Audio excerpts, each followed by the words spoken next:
V12 engine. It sounds so gorgeous, glorious sounds as it comes past. Will it be fast enough though? That's another question, but look at it, a massive diffuser at the back, just like the road car. It's super lightweight, but yeah, they can therefore place the weight where they want to bring it up to the BOP, that balance and performance of all the cars that they share.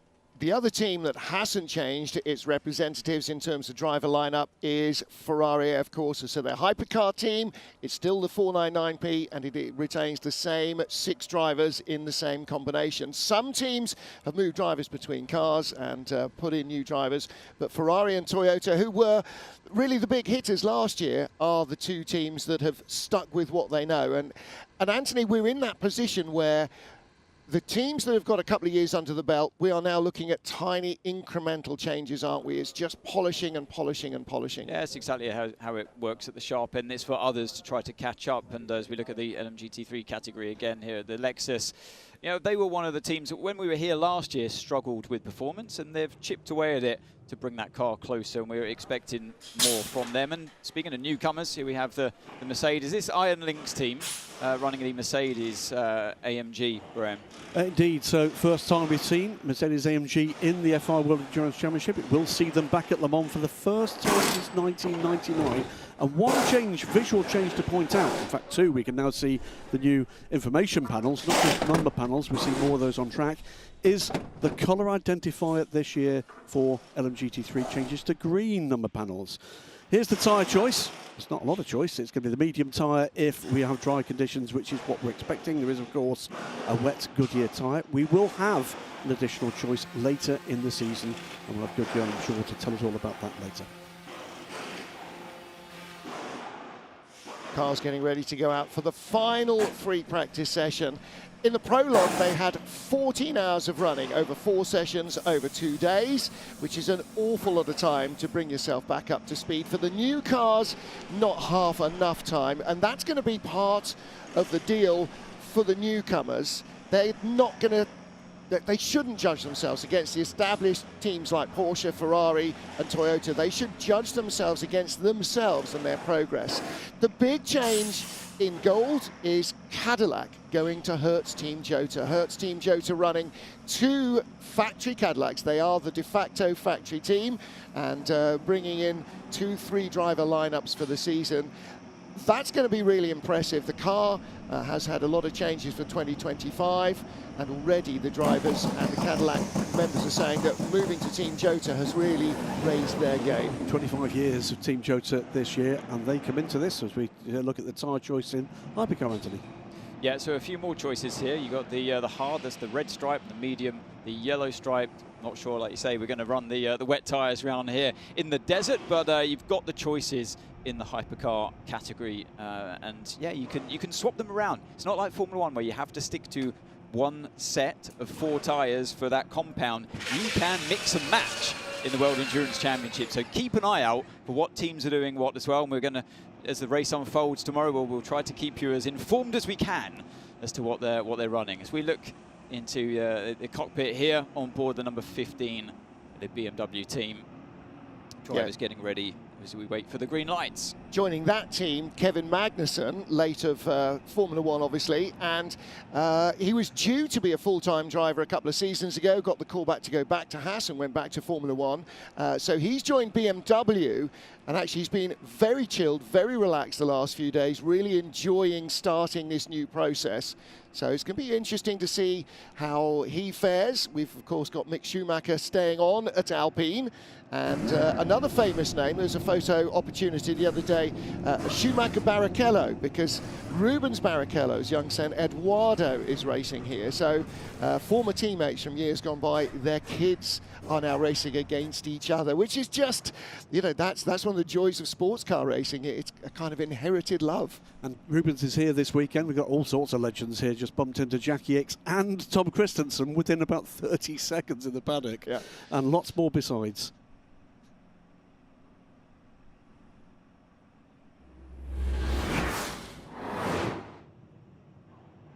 FP3 final free practice session. In the booth, Martin Haven, Anthony Davidson and Graham Goodwin. In the pit lane, we are joined again, as we have been for the last couple of seasons, by Bruce Ioani, and newcomer to the team, but beloved to the rest of us, is Alex Le Gui. So we'll have two pit lane reporters for this session, for qualifying and hyperpole, and of course for the 10-hour race on Friday, which starts at 2 p.m. local time, finishes here at midnight. And for those of you who are a little confused about what on earth sports car racing is doing on your television so early in the morning, 30 seconds. We are 3 hours ahead of GMT.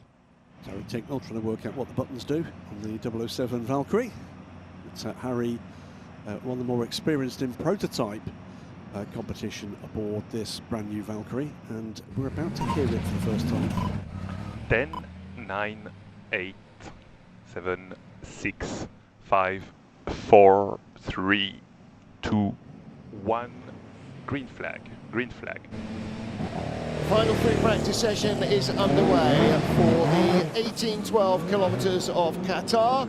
The last opportunity for teams to dial their cars into today's cool and overcast conditions, and a chance perhaps for them to just try a final stab at a qualifying setup, because Anthony Davidson, the next thing that comes up for these cars will be the qualifying and hyperpole sessions this afternoon, which will set the grid for tomorrow. And while it's not everything, with 18 cars in each class and only 10 getting points, and obviously only 3 getting on the podium, it is a massive step forward if you are at the front of the field.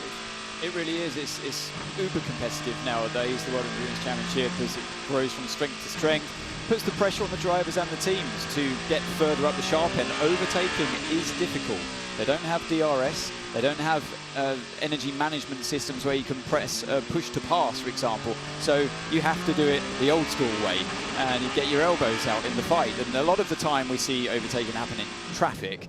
Now, this circuit is, obviously I mentioned it's in the desert, so yes, it is dusty. And look at this, the cold tyres, no tyre warmers at all in the World Endurance Championship. So straight away, you're seeing that double front lockup there on the Valkyrie, as they're on the hard tyres, the red stripe hard tyres. And the thing with this circuit is it gets so dusty. Every night it's a reset. So it's windy yesterday, that wind has been blowing the dust around, it settles back down on the circuit, and you start from scratch. It's not like a traditional track where you start to rubber it in, say like Silverstone or Spa or somewhere else, where every day you come to, you're getting more and more rubber on the track, it cleans up. Here, there's just that reset, and the car will feel awful in the first couple of laps. So that's another complexity for the drivers to have to deal with. And it's not just at the beginning of the session when everybody else is going slowly. When you've changed tyres in the pit lane, you will come out and be deadly slow like that as well. 14 degrees of air temperature, 18 degrees of track temperature. The first day of the prologue last week, it was 21 air temperature, 39 degrees track temperature, so nearly twice the track temperature. That's going to have a massive effect on how the cars perform, and it's not likely to change in qualifying. It is very overcast. Basically, we've all come to, everybody at home is jealous because we're going to get a lovely suntan. We're wearing everything we own right now. Genuinely, it is cold. It feels cold. The wind actually at times has been really blistering. I mean, leaning into it up and down the paddock in the pit lane. In the Porsche, Mathieu Yamane and Matt Campbell, first out in this session. Little change there, because Matt Campbell was in the number 5 team last year. He's been moved into the number 6 as Andre Lotterer has left the Porsche team. And so Mathieu Yamane joins the remaining 2 drivers in car number 5, Julian Andar, Michael Christensen. And actually, there's been a few little massages around. So what you remember from last year is going to be a little bit different. Well, we're going to get an opportunity throughout the course of the weekend to hear a lot of the Aston Martin Valkyrie. One of the joys of it is actually wherever you are on the circuit, you can hear every gear change of every lap of the Aston Martin over everything else. So we'll get plenty of that. And if you are settling down to just nourish your soul with a little bit of WEC remedy, then you're very welcome to join us for the rest of the weekend. As I said, this afternoon we will have qualifying and hyperpole, and that's the 009 car. Who's at the wheel of that? Sparko Sorensen, okay. I believe it was, who took that car out. Yeah. has not completed an entire rolling lap. That is just in front of race control, so he is in the pit lane. You can see actually the pit lane timer rolling. So we'll find out from Bruce what's going on with that, whether or not that's a problem or whether or not that's an immediate penalty, which it could be with a stop and hold, but I don't think there. That didn't look like, well, although, no, I think he's got an issue. He's come into the pit lane, the car stopped. So you've, in our little panel there on the side, it is counting the time in the pit lane. Now, during a racing pit stop, that's going to be a little bit more relevant than when you come in with an issue. You can also see the red circle with the P in it. That will be an indicator that he is obviously in the pit lane, and that will continue when you come out of the pit lane. That will continue until the end of the first sector. So you will be able to see if you're trackside at any of the races this season, and I really recommend you try to do so. It's rolling. Yeah. So he's got himself started up again and heading back down to the heart of racing. Sarah Bovey there in the Iron Dames garage. She'll be joining us during our broadcasts on a number of occasions this season. Well, let's introduce the first of our pit lane reporters, Bruce Ioanni. Bruce, good morning. Nice to have a nice fire suit on to keep you warm. What do you know about the Aston Martin?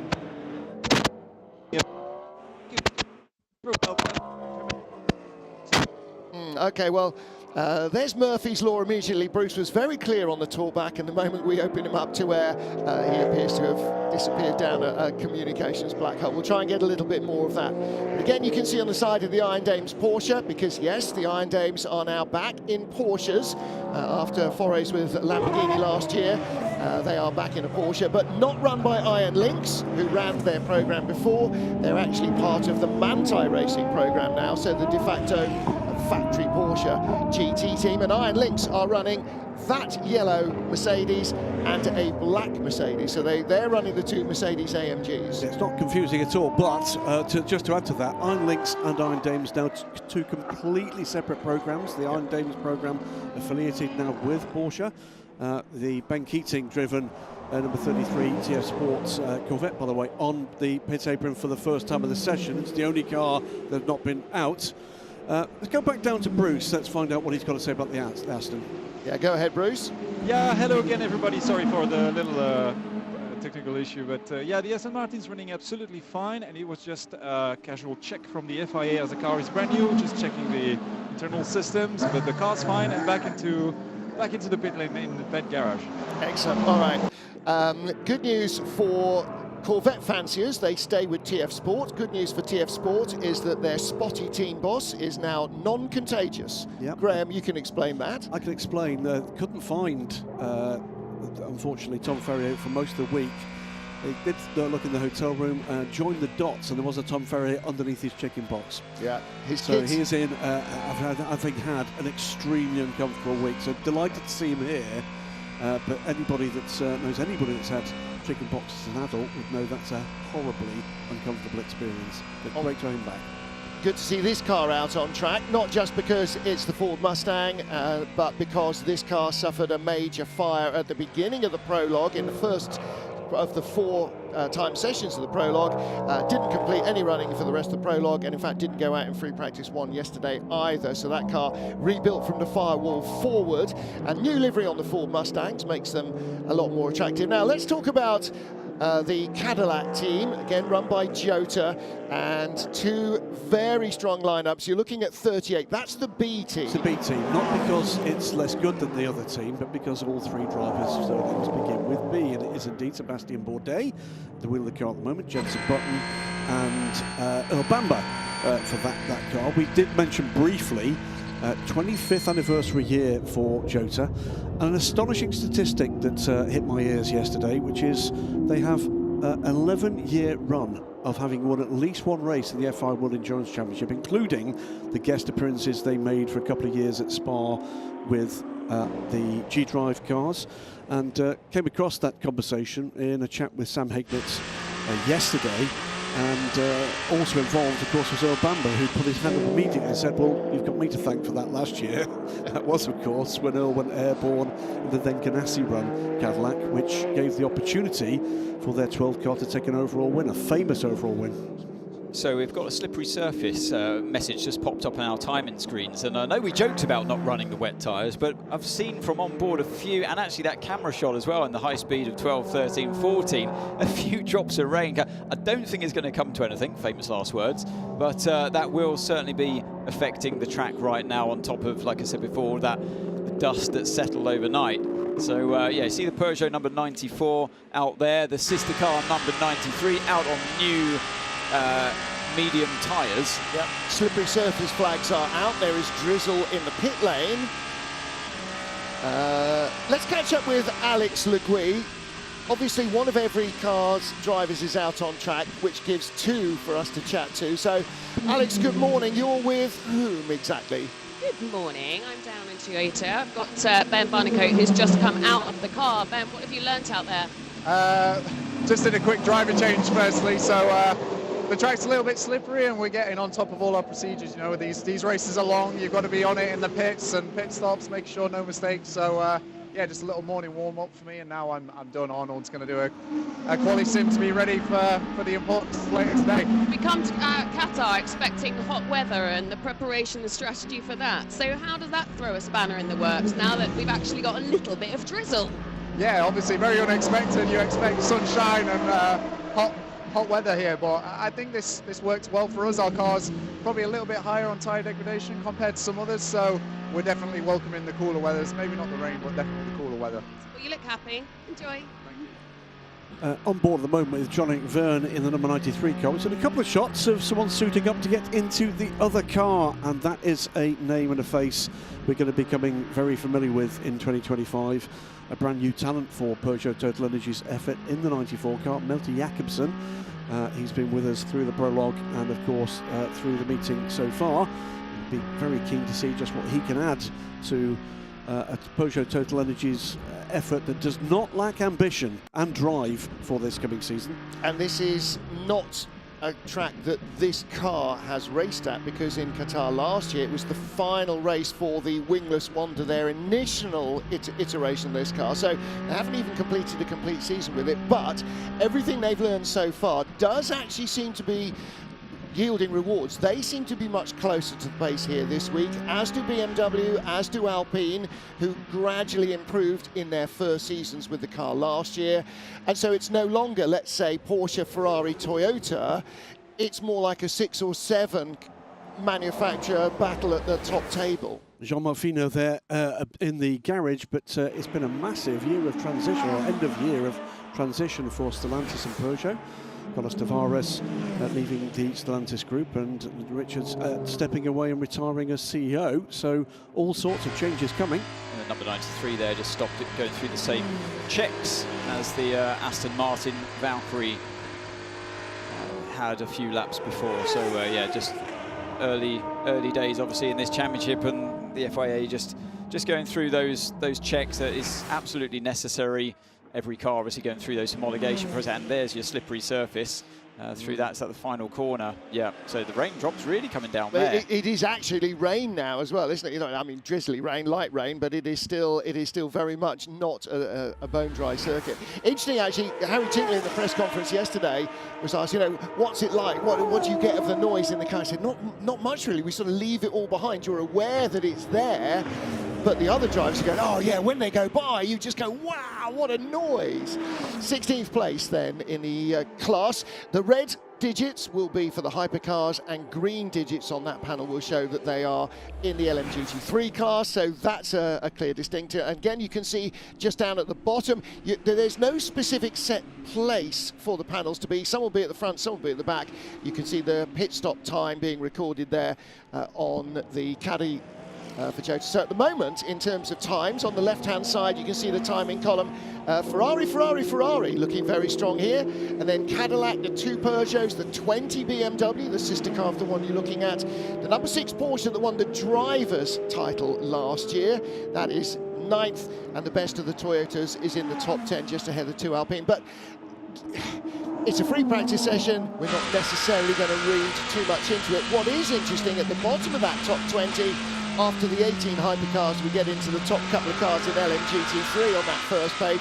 Clement Schmidt in the Lexus, and James Cossingham in the McLaren, and of course McLaren came in as a new team, as everybody was last year, but the Lexus at least was probably a better understood car. But it's going to be interesting to see how the power struggles ebb and wane in the LMGT3 category. Yeah, top 5 LMGT3s from different makes at this point, 15 minutes into the session.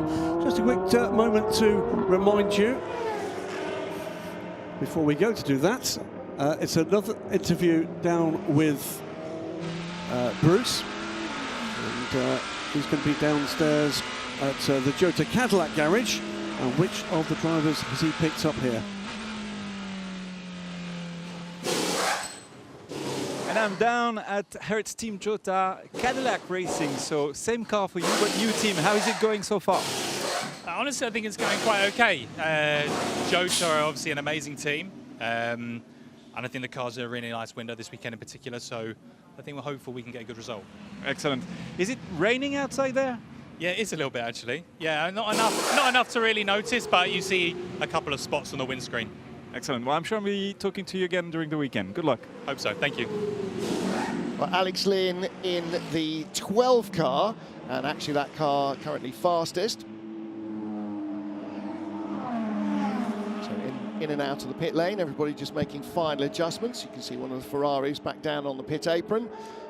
Yep, cycling through drivers. Everybody's been out at least for one run so far, over 15 minutes in.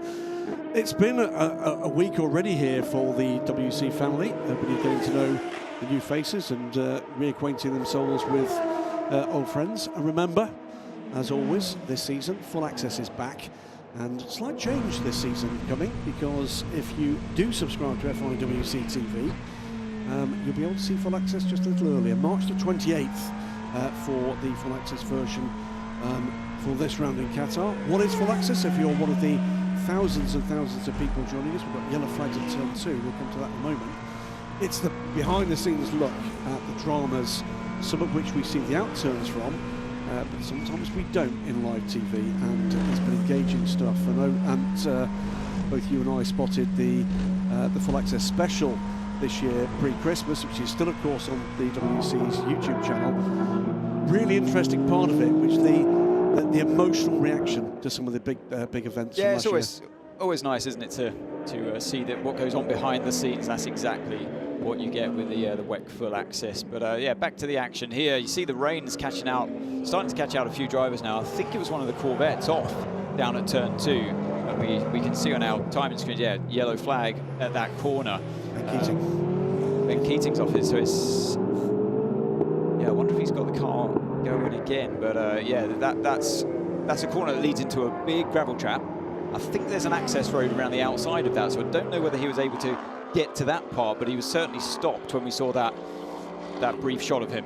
Well, what we're looking at there is Ben Keating. We were just looking at a 61 Iron Lynx Mercedes AMG, driven by Christian Reed, the team owner, not of Iron Lynx, but of Proton, who are running the Mustangs. And the other car, the 60 car, the yellow Iron Lynx AMG, is being driven by Claudio Schiavone, the team owner of Iron Lynx. So you've got two team owners in separate cars in those Mercedes AMGs, one of whom is literally racing against his own team, which is possibly a first in an FIA World Championship. Even more bizarrely, in the European Le Mans Series, the Iron Lynx guys race in a Proton Porsche. So there's all sorts of family links then. It's very much a kind of family deal, I think, that's been done. Still yellow flags out as we watch Mike Conway in the Toyota heading down into turn 1, the number 7 crew. And there's been, as well as some driver changes, there have been changes to the way that drivers are ballasted. Let's talk about this quite quickly. In Formula One, everybody is, I think, probably aware that the reason the drivers go and stand on a weighing scale after the race is because the driver and car have to have an all-up weight of 82 kilos for the driver. Now, drivers don't weigh that, and in WEC, drivers don't weigh that either, but the average weight for the 3 drivers of a car in race trim has to be 82 kilos. Some may have a heavier driver crew in LMGT3 perhaps and take some weight out of the car. When you've got the smaller pro drivers, the jockey style drivers in Hypercar particularly, you will need to add ballast to the car, but it's to try and just bring that competitive edge as close as humanly possible, to try and make, for instance, across the number 7 team and the number 8 team at Toyota, to try and balance the 2 teams as closely as possible. And that would be exactly the same for the BMW team between their 2 cars in LMGT3 and their 2 cars in Hypercar. So it's about trying to make it as fair as possible for all the drivers. That's full course yellow for the recovery of the number 33 TF Sports Corvette. Gives us an opportunity to go back down to Alex Legui, who's with Derek De Boer from the Racing Spirit Le Mans, Aston Martin. Right, Derek, you've just got out. You looked very happy, but any unexpected challenges out there? Well, it's hard not to be happy out here. It's just a privilege to be driving this Aston Martin in the WEC series. I didn't expect the rain out there in the desert. Maybe it made me feel a little bit more at home in Oregon. That was the key to this stint, perhaps. But it's amazing to be here. One of the most important things over this weekend is managing tyres. So how does the wind and the rain affect the degradation over this weekend? Well, we just kind of have to live with what we have, right? We're being careful how we're treating the tire throughout the whole stint. Right now we're learning how to hopefully preserve so we can have a good run in the race, and we only have what we have, so we're going to live with it and make the best. Good start. Thank you, sir. Yeah, Derek De Boer there, and another new team for the FIA World Endurance Championship, Racing Spirit of Le Mans, L-E-M-A-N. It is not a misprint, it is Lake Le Mans in Switzerland, and they've done the hard yards through the Michelin Le Mans Cup and the European Le Mans Series, as has Derek, who's got a lot of mileage under his wheels in IMSA racing, but shows the passion, doesn't it, behind these gentlemen drivers. Look, there's a familiar face, Ant. An interfering racing dad. I think that's what they're called. Karting dad. Now, you, I'm sure, will have seen Rubens looking very relaxed in the Brawn GP documentary that the BBC produced that was released over the winter, just, you know, talking about that fabulous season. But it must be really, really something impressive to come and watch your kid race at World Championship level. It's really bizarre for me as well, having been teammate to Rubens back in the F1 days as a test driver there at BAR and Honda. And to see him in the paddock here, and his son, who already looks quite old, and you think, wow, what's happened there? Have we time travelled? But and I asked Rubens, he's always been so competitive. And I asked him while his son wasn't in earshot, I said, so come on then. Is he faster than you yet then? And he really struggled to answer that one. It hurt him to admit, yes, he is. If it's not an instant not yet, then the answer clearly is yes. We still had a full course yellow, by the way, for that Corvette to be recovered. You could see the amount of rain we've had up there. Session has been declared wet. That matters for one reason and one reason only. And also, the prototypes must be showing their rain lights. You'll see that, the kind of Christmas tree twinkle at the back of the cars. The reason it matters is because they can now, should they choose, put the wet tyres on. Well, there's a great view again of the back of the Valkyrie, which has been developed from a road car for racing. Now, it was originally part of the discussions when the Hypercar rule sets were being discussed, and then Aston Martin focused more on Formula One, and finally the Valkyrie has arrived. So, movable aerodynamic surfaces on the road car, not allowed, so all of the aerodynamic package had to be completely redesigned. The bespoke Aston Martin V12, which with its hybrid road car system is worth 1,110 horsepower in its mildest form, has had to have the hybrid system removed for weight reasons and has been detuned down to 500 kilowatts, which is the maximum power, around 680 horsepower. So the engine was designed around architecture by Aston Martin by Cosworth and has been redesigned again to survive 24 hours, absolutely hanging it on the limit as opposed to be a road car. So it's not as simple as we've got a road car, we're going to go racing. It has had to be comprehensively redesigned. Ben Keating out of the gravel, and that leads everybody to scramble out of the pit lane. The wet weather tyre will have a blue sidewall. Answers on the postcard, who's going to be the first to spot it? You can text us, you can message us, leave us a WhatsApp voice message, none of the above. Yeah, but by the way, anybody enjoying the sights and sounds of this Aston Martin Valkyrie should be thanking Art of Racing, Dave Newell, Ian James, for the investment in this project. It is a stunning piece of kit.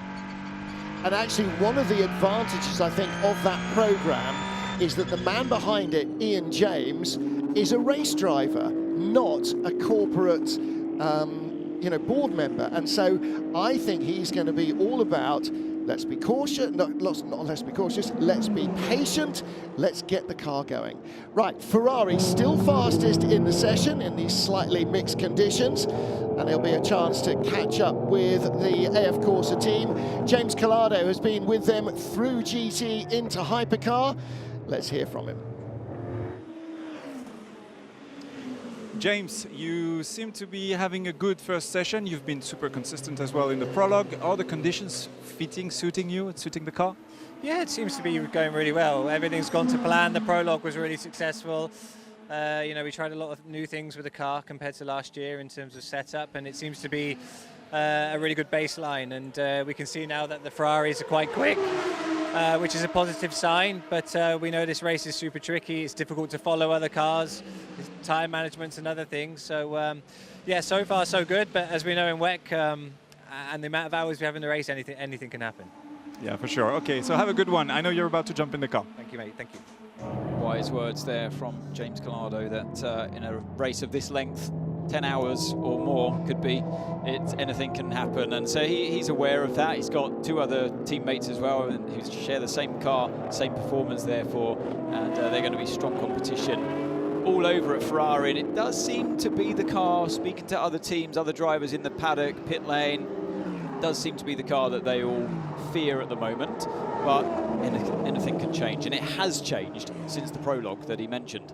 In 2 years of racing that car, Ferrari AF Corsa, the red cars, have only won twice. Now, admittedly, it's Le Mans, the one that everybody really wants to win, but they haven't won a shorter distant race, not a 6 hour, not an 8 hour, not a 10 hour race. The third Ferrari, the 83 car, the yellow AF Corsa customer car, that has had a single victory. So Ferrari, I'm sure, feel that for all the times they've been in there swinging, and Spa last year would be a classic example where they feel that the circumstances robbed them of what would have been a win, I think they feel they're not getting everything that they should be out of the car, not in terms of performance, but just in terms of pure luck, the luck that you need when everything goes well and you get the brakes in traffic and the safety cars and all the other stuff. So it's going to be interesting to see how that works. That's the joy of the World Endurance Championship, really, isn't it? It is unpredictable. There's jeopardy at every turn, quite literally, and Ferrari fell foul of that many times last year. Should have won Imola. That was maybe a little bit more their fault through strategy. Had to be right on the right tyres at the correct time. But Spa certainly was not through their doing at all. It was just the way the balls fell that one particular day. As Loic Duval watches on there, he looks even colder than we are. He does. Let's hear from Bruce Schreiner. Bruce, you were saying just now you've got a little bit more on the Ferrari story. Well, it's not really about the Ferrari story, but I've been walking up and down the pit lane, and in Ferrari you can feel a tension, a pressure, and the desire of doing well. There is somehow this atmosphere, which seems a little bit different at Ferrari right now. You feel that they want to do well and that they're more focused than the other. It's really strange, but I wanted to share that with you. They are on it. They are. One big change, by the way, visually for the Ferraris. Those who've been following the progress of the 499P, darker red, more blood red this year for the 499Ps. It is the three Ferraris, a 50, 51, and 83 at the top this session. Nick Nielsen currently aboard the number 50 car, 1:39.484, under a tenth ahead of the sister factory car with the 83, the yellow car. That's Phil Hansen replacing Robert Schwartzman in that effort this year. They're 1, 2, 3. Then the two Cadillacs, 38 from 12.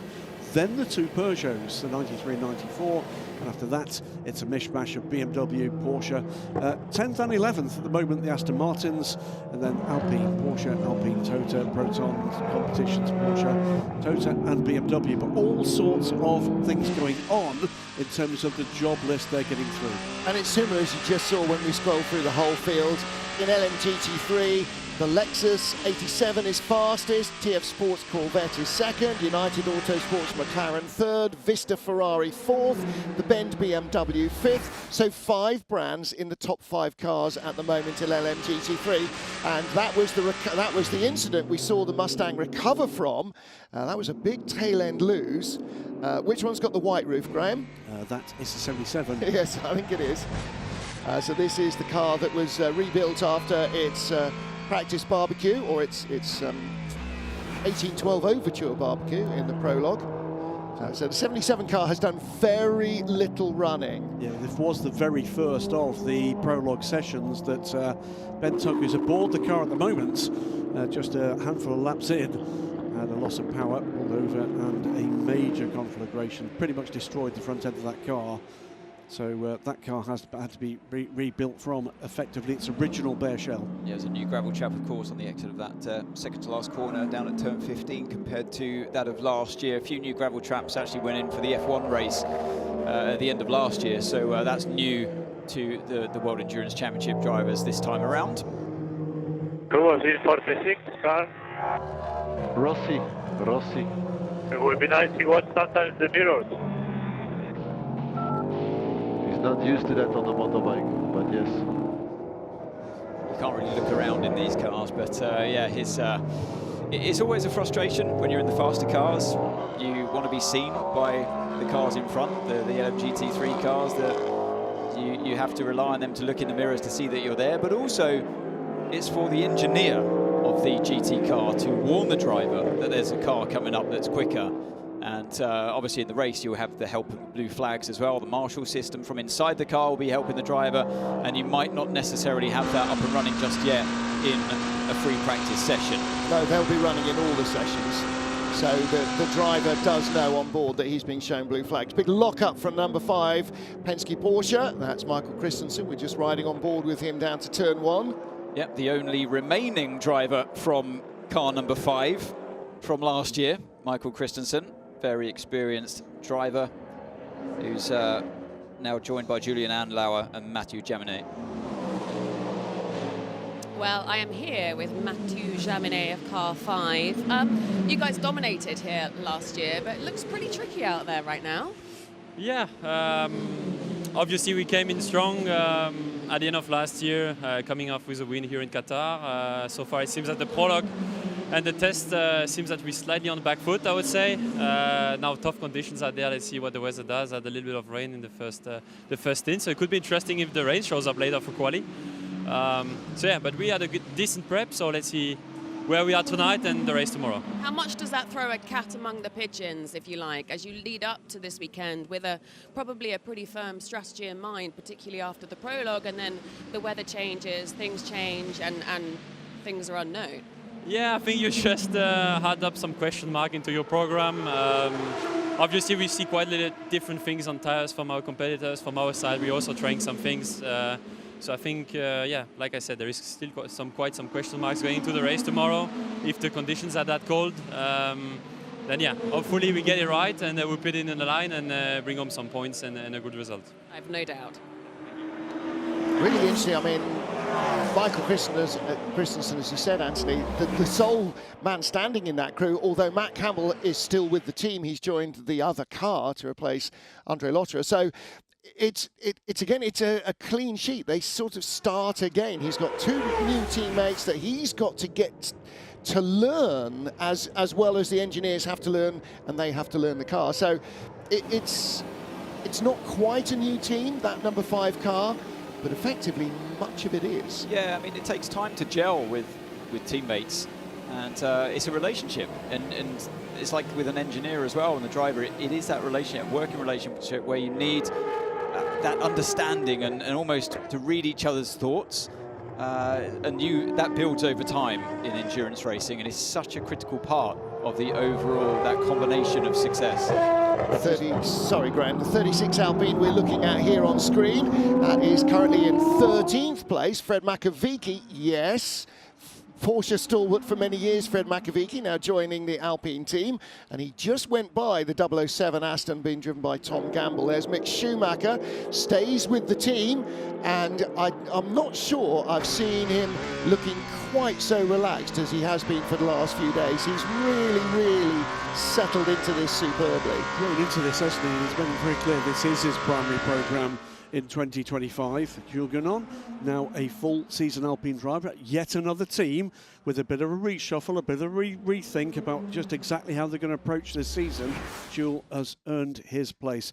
Cracking looking thing, this Alpine, and change over the winter for them. Yeah, and it was one of the cars, sorry Graham, it was one of the cars that the other drivers have been saying they feel like has taken quite a big step from last year. In particular, they feel like it can potentially follow cars a bit closer as well with the turbulence, which affects other cars out there quite heavily, which I never really appreciated that much. I just assumed that all cars in the hypercar category could follow much closer than, say, single-seater equivalents, but a couple of the drivers were complaining about that yesterday, and you're going to feel it more on a high-speed circuit like this one. We saw at the end of last season, as we see the leading car in the session running onto pit lane, Alpine picking up pace, but they made it very clear they were managing a known issue for the second part of last season. Now they believe they've fixed it. I think we're going to see them turning up the wick.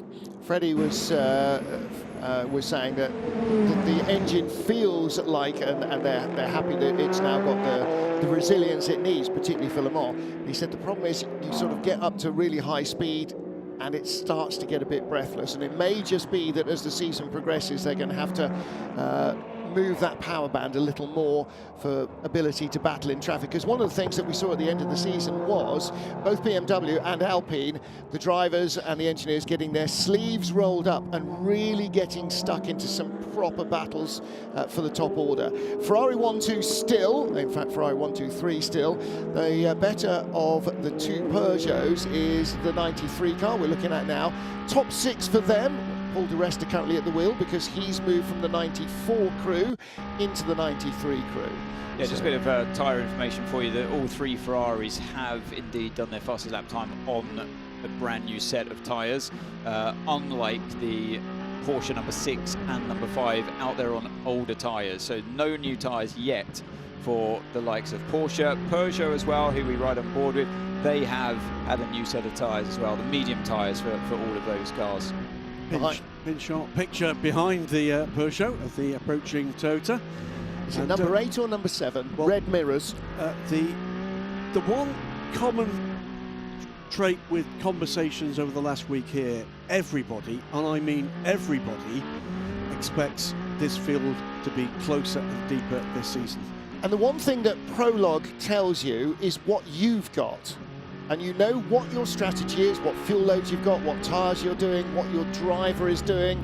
What you don't know is what anybody else is doing, realistically. And so it's only when we get into the race itself that we're going to start to see on this track who has got a car that is better suited to the climate, to the tyre, and that will change as we go from track to track through the season. Quite impressive speed there by the car number 7, who is Mike Conway at the wheel.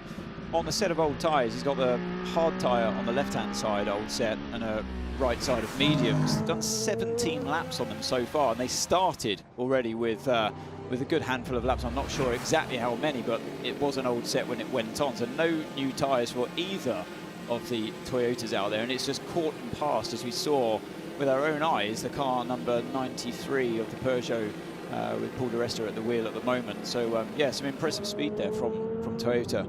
The only thing potentially it could have been to explain that is different fuel loads. Second fastest car currently in LMGT3 is the number 59 McLaren, and that is being driven by Gregoire Saucy. And on top of the pile in LMGT3 is the 95 McLaren, this car, which was just being brought in by Sean Gallel into the pit lane. So they're cycling their drivers through, but the McLarens have both ended up on the top of the pile. Cody's ASP, they're the Lexus cars. They are currently 3rd in the hands of newcomer Finn Gersitz and 4th in the hands of newcomer Petru Umbrarescu. knew I'd trip Easy over use, that. say, yes. Francesco Castellacci, the better of the two Ferraris, and they've gone from being 54 and 55 to being 54 and 21 this season. And finished the season super strongly with the final 2 wins of the season going 1 apiece to the Ferraris. They're another team with exactly the same driver lineup, so as you say, Martin, not the same number. The 55 becomes the 21. Yeah, and this crew, the 55 crew with Simon Mann on board, they got pole position in Fuji. The 54 car went on to win, but this car won here, not here, in Bahrain, the final race of LMGT3 last season.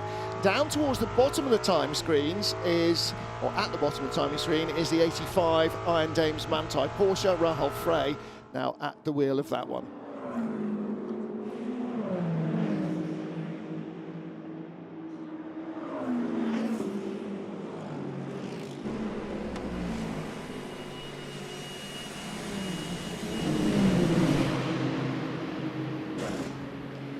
Sean Galil, driver of the 95, the quickest car at the moment. It's raining out there, but most importantly, it's a new team and a new car for you.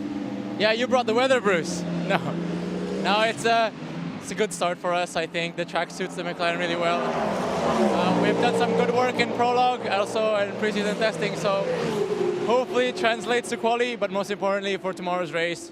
I think we're quite good on tires, but again, you never know until the race actually starts, right? And we know it's a 10-hour race or an 18-12 kilometer run, so a lot can happen. Keep hope, fingers crossed, everything's fine. Okay, well, and good luck for them. Thank you, mate.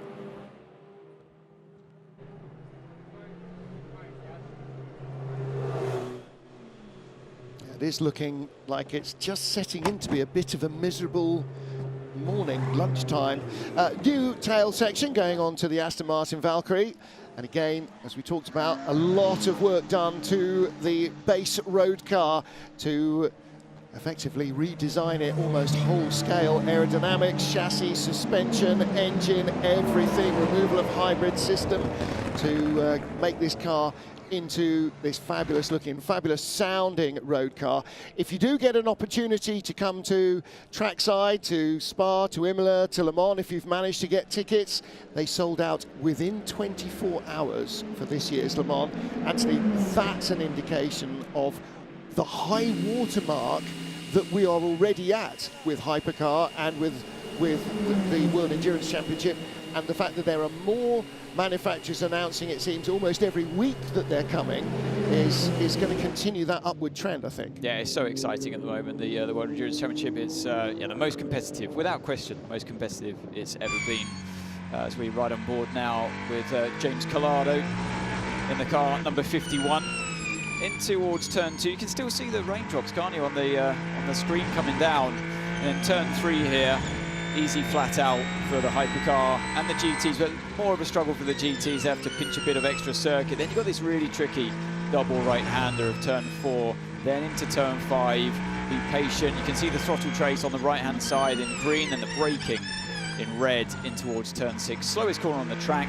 See first gear actually for these cars in that corner, so they brake, slow it down for turn 7 and compromise the exit because it's going to get on throttle here, and then you've got this flat out left-hander to run the speed through there. Brake momentarily for the kink of turn 9, but sacrifice that corner to stay to the inside or the outside of the track to help you carry some speed through turn 10. Now you've got the run up towards this triple right-hander of 12, 13 and 14 coming up. There's a car in front, one of the LMGT3 cars. You can see here the difference in speed as the Lexus really compromises that speed in what should be a very high-speed corner for the car we're riding on board with, but that's the fastest that the GT can go. So one of those areas on the track that's difficult to manage from traffic. Penultimate corner of 15. The track has been widened, and the gravel trap on the right-hand side, as I mentioned before. Then the final corner, ease it in on the brakes. It's a long kind of trail braking process into turn 16 before back onto the start-finish straight. So it's a nice circuit for the Hypercars. You can see that the GT cars, they don't have the same benefit of the same aerodynamic prowess of the Hypercar. So they suffer a bit more in terms of speed here than they would do, say, somewhere like Imola, a much tighter track. Michelle Gatting there, the Iron Dames. ready to climb aboard the number 85 car. At the moment in the hands of Rahel Frey, new bronze talent joining this team this year with Celia Martin. Just a quick moment to just let you know what else is available on the broadcast channels for the FIA World Endurance Championship here from Qatar. 5 p.m. tonight local time, and do check Qatar local time. It's not the same in the whole Gulf region for qualifying. And then tomorrow, the whole race live from it's 2 p.m. until midnight local time. And just announced yesterday evening, if you're in Latin America, it will be live and free with Spanish language commentary on YouTube across the continent. Yeah, so lots of opportunities to watch wherever you are. And we'll be back for qualifying. That actually starts at 1700 local, 1400 GMT, which is 1100 Eastern. But we'll be on air 10 minutes beforehand, and we will go through LMGT3 qualifying and hyperpole, and then hypercar qualifying and hyperpole. As Graham said, the race starts tomorrow at 1400 local, that's 1100 GMT, tomorrow Friday, so you might have to have a sneaky window open on the computer if you're at work. Double Aston Martin, that's a V24 soundtrack the Ferrari's been blasted with right there. But this was close, wasn't it, on the brakes? Look, it almost went into the back of his teammate. I was a bit surprised why the 007 car was so slow at the apex. Luckily, whoever's driving, Ross Gunn, luckily he saw his teammate coming up, and just at the last minute, jinked to the left-hand side to open up the gap. That could have been a little bit embarrassing there. Dramas at Alpine on the 36 car, so attention being paid under the car. Well, the good news is they're at the pointy end, which means it's not engine or gearbox related. The bad news is they're at the pointy end, which means that's steering, brake, clutch related possibly. So you can see the master cylinders there for the steering, for the brake system, double master cylinders, and the steering rack. It's now back down on terra firma, as they say in France. And those going back on. So we'll get Bruce to rush down, because his French is slightly better than Alex's, so he'll be able to figure out what's going on there. It could easily have been, Martin, one of the cars just running out wide on these quite heavily serrated curbs, and the driver could have done the right thing and reported that to the team. So, look, I have a bit of an off here. I felt it from under the seat. A bit of a hard hit, so better just check the plank, check the bottom of the car. Interesting thing I saw was the engineer with a piece of paper on the underfloor, sort of writing on it, maybe he was just making scribbled notes. Well, let's hear from Bruce Giovanni. Bruce, what do you know down at Alpine? Well, I know that you've got a very good expert, because Anthony was right. They were checking the plank. Well, that's because he spent so much time grounding out cars over curbs himself, I suppose. I'll pay you later, Bruce. Don't worry. Oh, we're on air. We just saw a brief shot of... I'm being waved at. A brief shot of another famous. Now I've completely lost my train of thought, so we'll move on from that. Back with Toyota. Why are Toyota so slow? Toyota fans will ask. They're 15th and 16th. They're not slow. They won't be slow.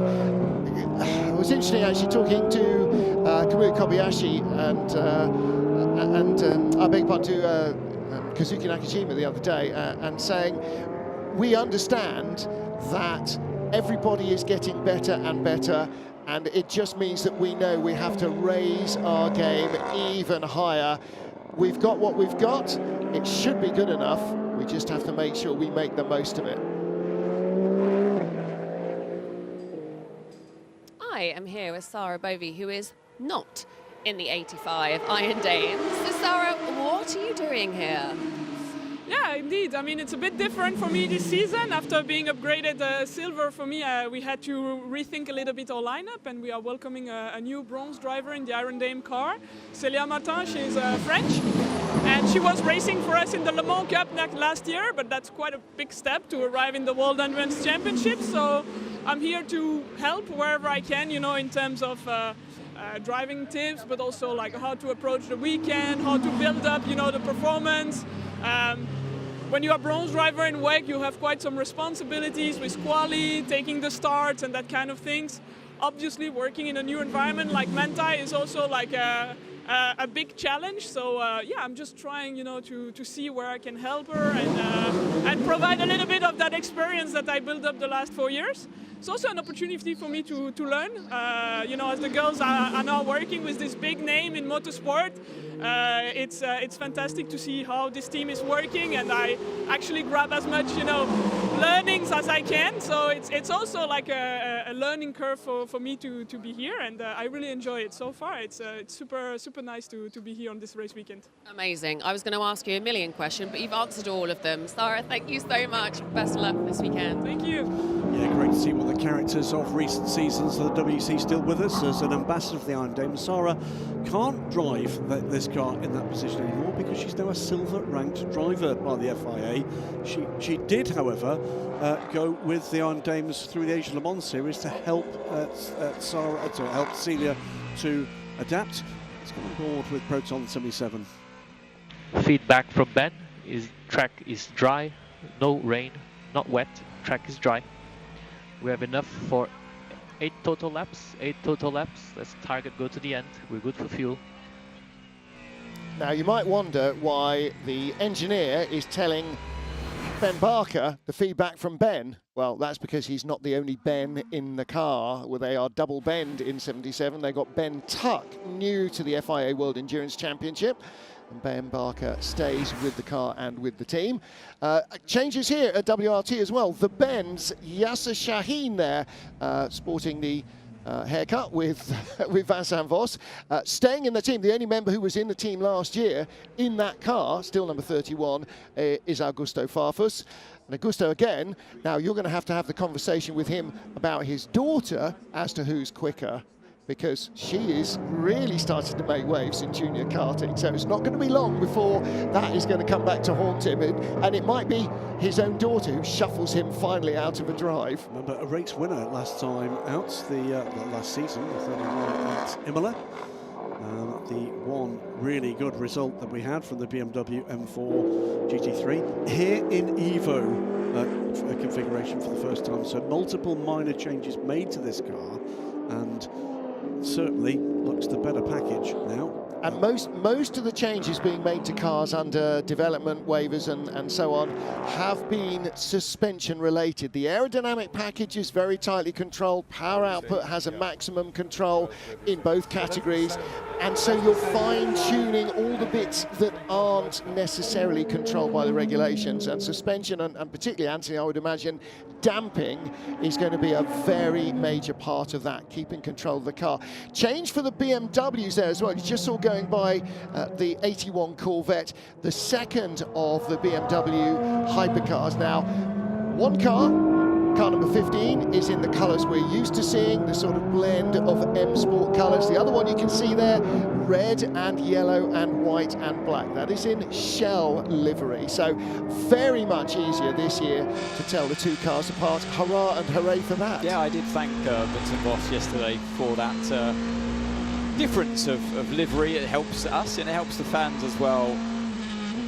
Just decipher which car you're looking at. But we ride on board now with Charlie Eastwood in the Corvette as Valentino Rossi washes on and in discussion with the engineering team down at WRT, albeit on the LMGT3 side. Toyota mechanics warming up, that traditional warm-up. They've always gone through that same routine. Why change a good thing? But they seem to be struggling a little bit here. They are on the back foot in this circuit, as they were last year as well. For whatever reason, a track that doesn't quite suit their car as well as others. And like we said, other teams as well, including the one we're on board with now. Rene Rast comes into the pits. They've made improvements. What we have, though, seen traditionally through the years with Toyota, where they're strong, is on pit lane. Strong in strategy, strong in terms of the pit stops they can put together. And that's always an awkward one, isn't it? When you come in, they call that a nose-in pit stop. You have to put the cars on the jacks and then get the car straight before the driver can actually get out. And so it costs you a lot of time, something you want to avoid come race day. But it's good to practice it because sometimes it's completely unavoidable. Now you can see the timer running. You could also see it flip-flopping between displays where it showed when the car is up in the air, how long it's been up in the air, how long the overall pit stop is, and it also shows you the incremental topping up of the energy there. So that will happen for each of the cars in each of the pit stops. And it is a good opportunity for those watching at home or trackside to keep up with whose pit stop is going well and otherwise. So it's the total time between entering the pit lane at the 60 km/h mark to exiting the pit lane at the 60km/h mark. So it doesn't necessarily mean, well, they're doing it in 2.2 seconds in Formula 1. How come it takes 52 seconds in WEC? It's not quite comparing like with like. No, you've not got 23 people on the car at the pit stop for starters. But what you will see on those market panels in a full race pit stop is it will transition from the display we just saw there, which was the full pit stop time, to when they've got the energy docked in, you will see the energy replenishing live on that graphic. You'll also see that if you have trackside, the state of energy of the car as it crosses the start-finish line trackside. And you can see that graphic there, can't you, Graham, on the right-hand side of our screen, the NRG graphic. So it's not just the fuel that they've got on board, it also takes into account the state of charge of the battery. Yeah, on board here with the number 15 car. Just a quick word back around the Toyotas. We're talking a little bit about their pace, but Anthony, you're looking at the fabulous bit of screenage we've got here, provided by our friends at Michelin. Here is the Toyota number 8 car. They're on long runs. They really are, yeah. So the number 7 Toyota that we mentioned earlier on, yeah, you can see there at the bottom of the graphics, they've just put it up there, the number 8 at least. They're still running that same old set that they started with in this session. They're running them through their paces, put multiple drivers in. So they've had Sebastian Buemi in the car to start, then Ryo Hirakawa. Now it's Brendan Hartley at the wheel as we're riding on board here around turn 6. And still on the same tyres. They did 14 laps with Buemi to start, then 8 laps with Hirakawa, and now Brendan's done 6 laps on them himself. So that's where a lot of the lack of speed is, but I still don't think it answers everything. It doesn't answer everything, but it's very clear they're not looking for a lap at pace. They're looking to see what they can squeeze out of the package. Absolutely, and that's another area where Toyota have been very strong. And you don't get points for being fastest in free practice. You only get points for being on pole or winning the race or being in the podium. Sorry, Master, that was an interesting thing that I saw De Vries just do there before turn 10. Very close to, and maybe did, in fact, put all 4 wheels over the white line before turn 10, using as much track as they can. That's definitely something that the stewards will be looking at, race director will be looking at as well, particularly in the next session in qualifying. So I've already seen a few GT cars doing that. Surprised to see it happening as well in the hypercar category. Well, turn 10 is not one of the nominated corners that will have a camera set on it, but if you are constantly exceeding track limits anywhere, they will bring you to book. You're absolutely right. 27 laps in the books in this session for the 2 Toyotas. The tyres had done 20 laps, so basically almost an hour of running, certainly a full stint, almost a full stint before they went onto the car in this session. There's Robin Freins getting ready to take on the number 20 BMW. Behind you can see the 46 BMW, their LMGT3 car. And we're sort of lining up in family order. The 3 Ferraris, the 2 Cadillacs, the 2 Peugeots, and then lots of German cars, BMW, Porsche, BMW, and Aston Martin getting in the mix as well. So the Alpines, you're looking at them going, okay, well, they've sunk right back down the order. Well, again, probably for exactly the same reason that Toyota have, is that they are doing long runs on the tyres because they need to know what this weather means, not the weather, the warmer weather that we had at the end of last week in the prologue. Ooh, and a little dusty moment for the 51 Ferrari. Yeah, slight dramas as well for Toyota. Team manager being called to see the race director. That is the car at the moment, Hunter Brendan Hartley. We saw on board that car just a little while ago. That's because Anthony pointed out that he's swept out wide into turn 10. No, that was car 7, wasn't it? It was. So yeah, for those wondering, so, well, hang on a minute, we've just seen the graphic with the Ferrari saying that they've used their tyres a lot as well. They have. They reverted back to their old set after they'd run their new set to start with. That's where they got their shiny lap times from, on the brand new medium tyres to start proceedings with. Then they reverted back, swapped onto an old set, and that's what they're carrying on through the rest of the session. So a little bit of a different program to Toyota.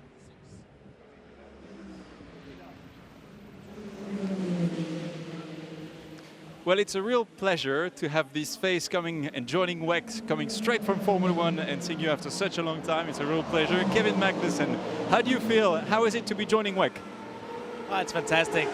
I can't see a better time to join this series right now. You know, with all the fantastic manufacturers involved, and the field is so competitive, so strong in terms of the teams, in terms of drivers. So I'm thrilled. I think we you know, we got off on a pretty good start this year with the BMW.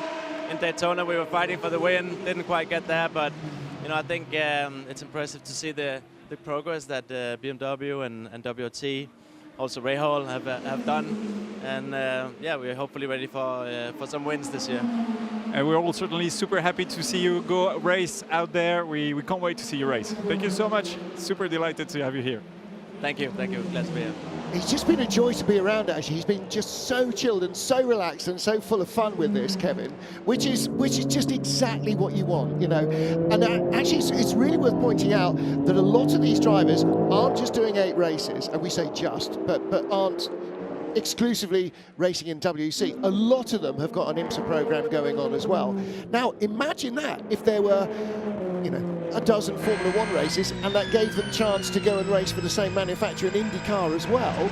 You know, that's never really happened at the same time in Formula 1 or in any single-seater category, but in sports car racing, if you're good, you can be racing almost every weekend of the year. I mean, it's interesting, isn't it, to learn that he's already competed in and almost won a 24-hour race before even starting the 10 hours job. here. Yeah, well, yeah, the championship here in Qatar. Good news for McLaren. This is Darren Young at the wheel of the number 95 car for United Autosports, the brand new livery they're carrying for this season.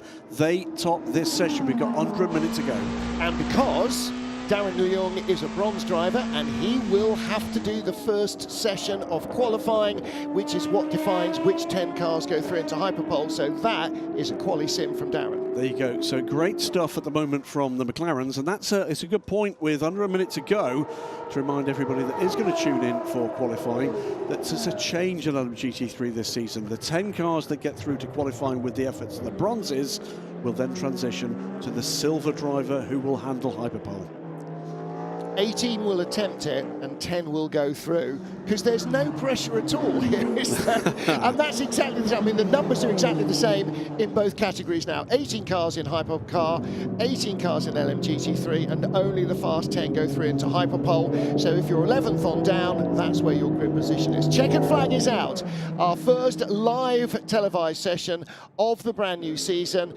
Final lap now going down in FP3. So wherever you are, I hope we've, right, not weather-wise, I hope we've brought a little bit of WEC warmth and respite into your life briefly this Thursday morning, afternoon, evening, wherever you are. And don't forget, there will be a lot more of this. Qualifying this afternoon, and then a 10-hour race on Friday, tomorrow. Yeah, the 50 car leads the session. We saw that in the graphic there, and there is our 59 cars. That's an improvement from the second McLaren up to third in the session. So looking very good indeed, the two McLarens in session. And new boy Finn Gersitz in the 78 Lexus. Now he's the silver driver, so that might be a quali sim, because if they get through into the top 10, it can be doesn't have to be, but can be the silver driver who will do the Hyperpole shootout. So the bronze must do the first session. This is only for LMGT3. There aren't actually any bronzes in Hypercar, but in LMGT3 the bronze must do the group session, the cumulative session with 18 cars, and then if you want to, you can put your silver in for the Hyperpole run in LMGT3. All sorts of things have changed. We've been saying that throughout this session. And the priorities, the pecking order is bound to change as well. Looking at the 81, fourth in this session was this car. It was the 81 last year, wasn't it? That was on pole position here for the opening race in LMGT3. First ever pole sitter in LMGT3 history was Tom Van Rompuy, and he is back in that car, and I'm sure he's thinking, here we go. Did it last year, going to do it again. But they're still up the sharp end. United Autosports finished the season strongly, certainly in single lap pace. And you also saw some improvement in form through the season from Mercedes ASP with those Lexus cars. The addition of Ben Barnicoat is going to be critical for them already with the success of the car in the hands of Vasser Sullivan in the IMSA WeatherTech Sports Car Championship. But he's helping them to understand how to unlock more from this package. And overall, Ferrari, because the 83 AF Corsa car is also a 499p. It's just not red.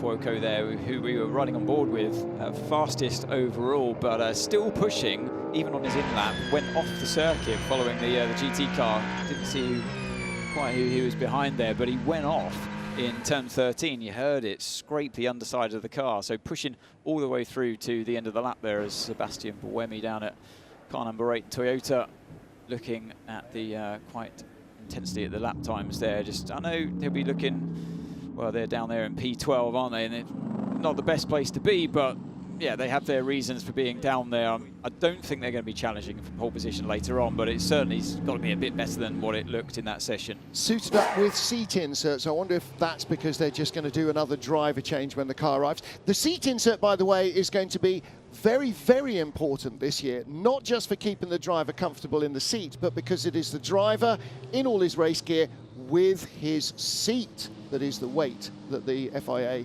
have managed. So Ferrari, of course, at 1-2, 50 and 51 ahead of the yellow Ferrari, number 83. Then the two caddies, 38, the B team ahead of number 12. Old guys doing well there. 93 ahead of 94 for Peugeot. Now, can they get one or both cars into Hypercar? Again, you know, 18 cars in Hypercar, and on an average, each team's going to get maybe one in. You might be doing very well if you get both your cars in.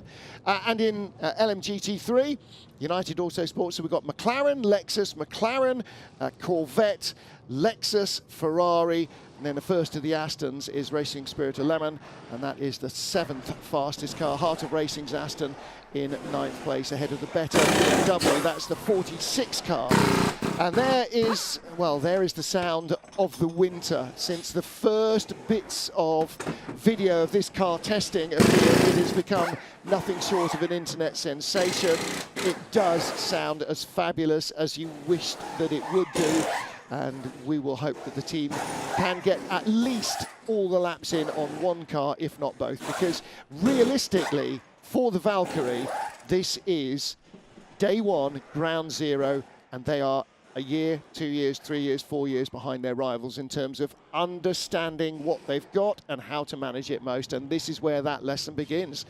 So a really intense year for that crew. Yeah, great new story to have for the FIA World Endurance Championship in 2025. But better still, there's more newcomers to come in 26 and beyond. It is a quite extraordinary period in sports car racing. What a privilege to be here, what a privilege to be part of it, and to help get you, the audience at home, to understand the movers and shakers in this great part of the sport. And the two names that we know are coming in 2026, Genesis, and in 2027, Ford, we still have no inkling of what the car is going to look like, whether it's going to resemble a road product or not. So that's going to be interesting to see what finally breaks, what the Genesis looks like. What it's not going to look like is a road car, because they don't make a sports car like a hypercar. Nobody makes, now they do, Aston Martin do. We talked earlier about Andre Lotterer. That's where he's gone. He's one of their two new signings, with Pipo Derani coming out of the Cadillac efforts in IMSA. We do have their global ambassador here this weekend from Genesis, one Mr. Jackie X, who is a big part of this. It's an exciting time. First ever South Korean manufacturer in the top class of sports car racing. But for now, the big news is absolutely this glorious piece of equipment. And I'm not talking about either Tom Christensen or George Howard-Chappell. George Howard-Chappell with a bit of a limp, by the way, broke his leg skiing a few weeks ago, and he's been pinned and plated. Tom Christensen is here, 9-time Le Mans winner, 5-time Le Mans winner Emanuele Pirro here as well. As Jackie X, as you said, 6-time Le Mans winner. So there's an awful lot of interest in this championship. There has been for the last few seasons since Hypercar broke cover, and it just is snowballing and snowballing. And the manufacturer involvement has never been at this level in endurance racing at any time in its history. Yeah, TK and Emanuele Pirro here to lead a parade of the historic cars we'll have on track as part of the support package down to Lucille Boulevard, a few miles from where we're standing. And we're going to be down with Bruce in just a wee while with another of our, you said the B team guys, I think Earl Bamber's next on his list, but led them down there, by the way, in a car that our driver advisor, Yannick Dalmas, campaigned at Le Mans in 1997, a fabulous 911 GT1 Evo. He led that parade down there last night with. Yeah, and if you think the Valkyrie sounds good, wait till you hear the Lola T70 caddies. Chevy's rather on track. I'm down with Eurobamber. You guys are doing driver changes. It's been going well. The two cars are together. Track suits you, condition suits you. Yeah, I mean, we were really strong last year here with Cadillac, so I think it's another strong one for us. Team's doing great, obviously first weekend operating all together. So yeah, I think we're looking hopefully strong for a top 5 in quali. Ferraris also look quick, and then we'll see what the race brings. Obviously, it's a bit weird to have a little bit of rain here in Qatar right now, but yeah, let's see what tonight brings. Excellent. Well, thank you so much. Good luck. Thank you. I'm with the reigning world champs, Toyota Gazoo Racing, Car 8, Sebastian Buemi. You just took that final stint there. It looks like it's going to be a challenging weekend for you guys. What's the most important thing that you were trying to get out of that final stint in FP3? Yeah, as you said, yeah, we don't look that competitive, similar to last year, to be honest. But this year, everyone's really close to each other, so it's going to be tough. We will try to do a good qualifying. It's very hard to overtake here. I mean, it's a 10-hour race, but yeah, we expect it to be difficult. Hopefully, with the strategies and the tire usage, we'll be able to do a bit better. But yeah, I guess, you know, making it already to the Hyperpole will not be that easy. Why is it so tough? Is it because the degradation doesn't work in your favor as much as other rounds? Yeah, for sure. This is clear that we came from Bahrain, where the degradation is very bad. Here, there is nearly no degradation, so for sure this is not helping. But I just feel like the track, yeah, our car doesn't suit the track that well, so we're just trying, you know, to get better and improve, but it's not going to be easy. And as Seb Buemi, what's your approach mentally then when you come into a weekend like this, knowing that you're unlikely to be on the top step? And is it about management? Is it reliability? What is it for you? I guess just executing a good race, you know, and damage limitations somehow, you know. So we do score more points here as well, you know, because it's a longer race. So we just need to try to get the most out of the package. And you know, last year we ended up, I think, P5 and P7 or something like this, which, considering the pace we had, was not that bad. So we will try to do something similar this weekend. Good. Thank you. Thanks, Alex. Thanks, Seb. And Anthony, you know, it's a common adage. On the days when you win, you must win. And on the days when you can't, you must maximise what you can get out of it. And that's what they're looking at here. Yeah, exactly. It's maximising everything you have. But you can tell he's such a competitive animal with Sebastian Buemi that it's hurting him right now. But he's wise enough. He's been around long enough to know that it's a long championship, and races like Le Mans and here, where you have so many extra points with the duration of the race, this is an important one to bag as many points as you can. And that doesn't happen in qualifying. We'll be back for qualifying. 16:50 local, 13:50 GMT. We'll see you then. Bye for now.